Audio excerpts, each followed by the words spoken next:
May isang tanong ako para sa'yo. Paano kung sabihin ko sa'yo na ngayon ay meron ng isang legal na paraan para sa ating mga Pilipino kung saan magagawa mong kumita ng extra income gamit ang internet kahit nasa bahay ka lang? Interesado ka bang malaman kung paano to? Kung oo ang sagot mo, ituturo ko sa iyo ng maigi paano ka kikita ng extra income gamit ang internet tulad ko at ng mga kaibigan ko kahit nandyan ka lang sa bahay mo o kahit nasa internet shop ka lang. Bago ang lahat, may gusto muna akong ikwento sa iyo. Sigurado ngayon mo palang ito maririnig. 8 months ago, bandang 3:30 ng hapon, dalawang magkaibigan ang sabay na gumawa ng sarili nilang Facebook account. Ito ay sila Paul at si Eric. Bukod dito, madami pang pareho sa dalawang magkaibigan na to.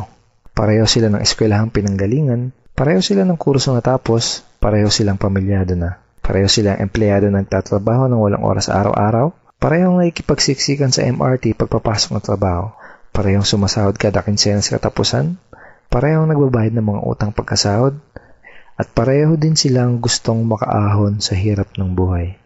Pagkalipas ng ilang buwan, nagka-chat uli sa Facebook ang dalawang magkaibigan. Si Paul ganun pa din. Araw-araw pa din siyang stress sa pagtatrabaho ng walang oras araw-araw. Madalas pa siyang mag-overtime kaya wala na siyang oras sa pamilya niya. Balak niya na ding mag-abroad dahil kulang na kulang ang kinikita niya para sa kanyang pamilya. Nalulungkot man siyang umalis dahil ayaw niyang malayo sa pamilya niya pero wala siyang choice kung hindi magsakripisyo. Si Eric naman, kaka-resign lang. Hindi na daw niya kailangan ng trabaho. Kumikita na kasi siya ng malaki kahit nasa bahay lang siya kasama ang mag-ina niya. Malaki na din daw ang perang naipon niya sa bangko. Gusto mo bang malaman kung anong pinagkaiba nila? Si Paul gumagastos at nag-aaksaya lang ng oras sa tuwing mag-i-internet. Si Eric naman, ginamit niya ang Facebook at internet para kumita at magnegosyo. May tanong uli ako sa'yo. Gumagamit ka din ba ng computer para mag-Facebook at mag-internet? Kung gusto mo din malaman kung paano mapagkakakitaan ng oras na ginugugol mo sa pag-i-internet, ang kailangan mo lang gawin ay fill upan ang form na nasa ibaba. Ito ang ilan sa mga ordinaryong Pinoy na katulad mo na nagkaresulta, kumikita gamit ang internet. Lenton Montejo from Davao City, Philippines.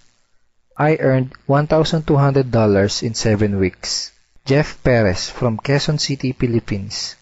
An ordinary guy like me has earned over $4,000 in 2 months. Ivy Amor Dahino from Bangkok, Thailand.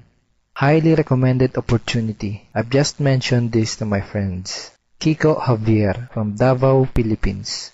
I'm now averaging about $700 per month since I started this. Reden Kakista, Riyadh, Saudi Arabia.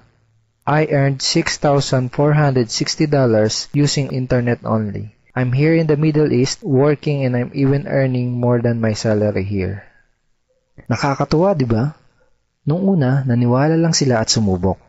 Ang maganda, pwede ding mangyari sa iyo mga to. Kung gusto mo na ding matutunan kung paano kikita gamit ang internet, ang kailangan mo lang gawin ay fill upan ang form na nasa ibaba. At ipapadala ko sa email mo ang video na magtuturo sa iyo kung paano ka kikita katulad namin. Go ahead and fill up the form below now.